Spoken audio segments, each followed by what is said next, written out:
Hey there, everybody. Welcome back with the Plat. Purplatypus is the name. And today we are going to talk about Eiyuden Chronicles. I say it like that because I'm getting enough comments now where people are like, what the hell's his name? He says it too fast. But that's fine. I've been saying it for years, like 10 years almost now at this point. So I just kind of rushed through it. But anyway, welcome back with the Plat.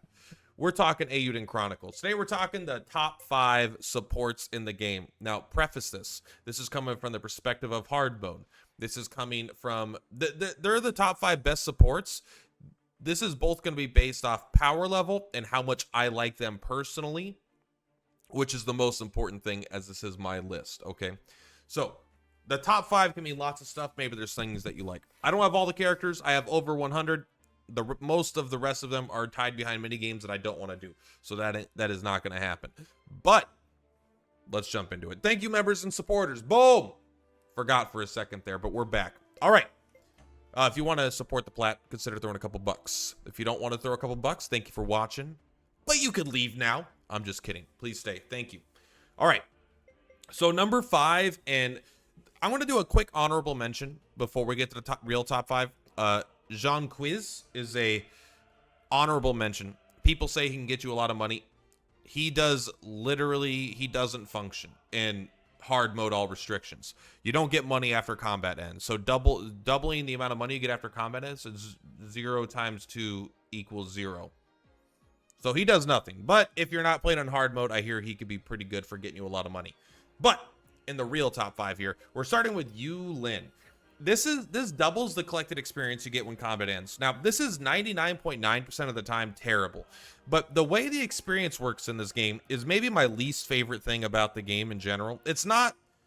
I understand why the system is in place for what it is, but you can, like, game it. You can, like, cheese it. So if you take a look here, my most used character and my most used character for the last 10 hours of gameplay has been Momo. They are my only character that's not at level 99. Because the experience system in this game is weird. But the reason Ulin is good is you don't keep her in your party all the time. But you wait until you have a really high-level character, and you go into a zone with, like, high-level enemies, basically, that they can clear. Then you bring a low-level character, and then you double the experience that they gain from this, and maybe give them an item that also doubles the experience or something. And you will actually leapfrog over your strongest character in experience. So if this character got 10 experience in the combat, this is a perfect example, right? I had level 95s when I was farming this to get to level 99. I brought a level 70. The level 70 went from level 70 to 99 and instantly passed all my other characters. So you could basically leapfrog past, like if you have a level 50 and you have a different character, maybe in like level, 40, even like lower, but you could probably leapfrog past that 50 into the 60s, basically, because you'll get a bunch of experience, and if you double it and then double it, you'll basically, because the experience is applied at the start of combat, and the experience you need to level up doesn't scale. It's always 1,000. So if you're gonna get 10,000, because they're going to give you 10 levels, and then you double that to 20,000, now you're going to get 20 levels, and then you have another thing that gives you a modifier, maybe you'll get 30,000, so you'll get 30 levels in that, right? So that's kind of broken. So Ulin is incredibly powerful, but it is very, very few and far between. It'll allow you to completely trivialize the game if you use it at the right times for the right reasons. Because if you let your characters get too high of a level, she does nothing. But if the characters are at just the right low level, then she absolutely breaks the game. All right, number 5. Number 4 is actually going to be kind of interesting. I think this is Douglas. Douglas is just a pretty good boss fighting one if you have him. The main reason is, like, a lot of characters have these things, like they start at the start, inspiring speech, increase all allies attack and action speed, increase your damage or whatever, do a little bit of damage. I just find that Douglas kind of, 1, it's a buff that I want, and 2, it seems to pretty much always work. I think I did like 10 fights, and it was like 8 of them he went off and he worked. Whereas like Code L, I like the ability to give everyone an extra SP, but it's like 1 out of 10 fights he actually does something. So most of the time he does absolutely nothing. I don't like the RNG of the support power characters, but Douglas's consistency was pretty good, and I used them for a decent portion of the game. Number 3, and this is going to shock a lot of you, and I think that it's from a pure power standpoint, I'm probably wrong, but Cassandra is number 3. She's not number 1 anymore, not in my mind. So the reason Cassandra is, instead of number 1 to number 3, I've already made a video talking about why she's as powerful as she is. That is all 100% accurate. However, at a point in the game, when you go into these sections that you cannot escape from, or like things like that, they'll usually give you all your characters, right? They'll give you Cassandra at the gate. They'll give you all the ability to change your party at the gate. Also, if you're out in the wild, you could use a rune of return, leave the dungeon, and then teleport back to the base. So it's a little less convenient, but you're never that far away from being able to do this. However, that doesn't restrict the strength of Cassandra. I think she is essentially, you want her with you all the time if you're a disciplined player and you want the absolute best thing. I think she is the best in a lot of regards. When I say disciplined, we'll talk about that in a second. So the second strongest one, and this one, the second strongest support, and this comes with a big caveat, all right? This is Rohan. This is there's a very important distinction here. He's the best support in the game, hands down, when you're doing the mysterious room. If we're not including the mysterious room, he's not good. I would almost never use him, literally ever. But in the mysterious room, he is incredibly good. What is the mysterious room, and why am I including him in my top 5? One, I really needed a situation to talk about him in general, because like I know it's really, really niche, but I think it's actually he's actually powerful enough in his niche to become basically the best one of all time.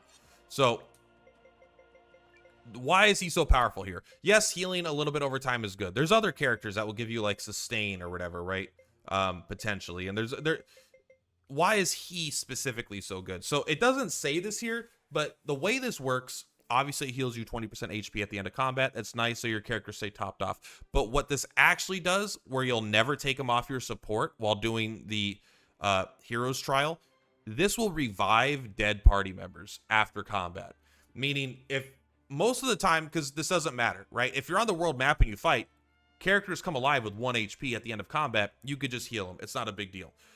But in the hero's trials, you don't revive. The combat ends, the character's dead, you go into the next combat, they're dead. So this will revive characters. If they go to 0, next combat starts, they will be at 20% HP. And then you don't even need to heal them at that point. Most of your characters will be topped off. The character that died will be at 20%. If you kill all the enemies again, then you'll end up at 40% HP if you don't take any more damage. So not only is it sustain, it lets you revive. And again, this is so important on hardcore mode because the only way to revive is like a light room that takes a huge amount of mana. You can't be affording to do that consistently and while healing and while doing this and while it's so nice to just revive. Then you could just heal with like a normal heal, but you can't use items in combat. The only way to revive is either by using a subpar light rune, a light rune I don't really like other than just to have the revive, which is also too expensive to use, or to leave the character dead and switch them out. This will allow you to use all your best characters, even if they die, to keep going, as long as you don't get a full party wipe.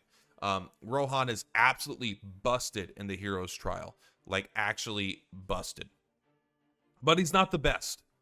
The best, and we all know who the best is. Who do you think it is? I'm going to show you right now. While I walk back here, I want you guys to talk amongst yourselves. Who is the absolute best support, hands down, if you're like me and you are an undisciplined video gamer? Yeah. That's right. It's Air. It's Air. Doubles movement speed. There is nothing. I will never use another support unless I'm in the hero's trials other than Air. I just won't. She doubles your movement speed. Now, I feel it's almost a conspiracy how slow they fucking make you in this game. I swear to God, they decided to make your movement speed as slow as possible. Like, this is... I can't play like this anymore. I wouldn't want to restart this game from the beginning just because I don't want to run like this. It's actually maddening to me. Maddening. When you get forced out of like your party And like, it just happens a lot where you'll get forced out of your party because you'll get a story segment or whatever, and suddenly just no one in his room and you have no party members and no one didn't have your dash boots equipped. You'll just be like, it feels so bad. I will never not use this. But so yes, this is huge for quality of life. Now there is a little bit of power involved into it. Not a lot, but there is a little bit of actual mechanical power that is involved by having a higher move speed. One, and it does allow you to do the trades faster, right? If you're going to do the trade routes, there's a lot of walking involved. Obviously, you could teleport between towns, but between the town entrance and where the trading post is could be pretty far. So there is a little bit of efficiency boost there, absolutely. There is also the fact that you can grind faster. You get through dungeons faster, but you can also, like, let's say I was grinding money or whatever. If you have a higher movement speed, you can get into combat faster, right? So you could do that.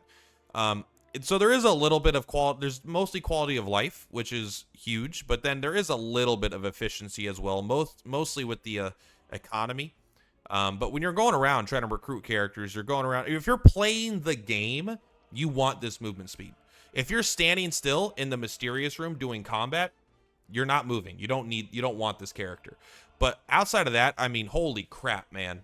Holy crap. It feels like they purposely made your movement speed bad so you would have to use this and the dash boots. And in fact, I think this and the dash boots actually stack. Let's take a look. Let's take a look here. What is this? You don't need that. It's honestly hard for me to tell. But I mean, like, do you want to move like that or do you want to move like this? This is about the same movement speed. I know this is walking, but this is roughly what it is without these items on. No thank you. Not happening, buddy. I've tasted the good life. If I had to play through the whole game like this, my playtime would have been 200 hours. That's all I'm saying, all right? So this is another power, all right? Think of your real life. How many hours are you going to spend doing everything you want to in the game? This is going to cut it down by not half, but maybe 20%. Maybe 20% less hours invested in the game purely from you being able to move around faster. I think that's pretty good. All right. I mean, what's more powerful than increasing the amount of time you had to play video games in your life, right? I don't know, man. You're going to have to answer that for yourself. Anyway, that is all for today, guys. Thank you very much. Hope you enjoyed this video. The supports are not super important who you pick. None of them are super game-changing outside of the movement speed and Rohan in the mysterious room. But I wanted to have fun talking about it, absolutely. But yeah, that's all for today, guys. Thank you very much. Purplatypus is Purplatypus. Purplatypus is Purplatypus. I know that doesn't make any sense. That's why I say it. I think it's silly. Anyway, much love. See you guys in the next one. Bye!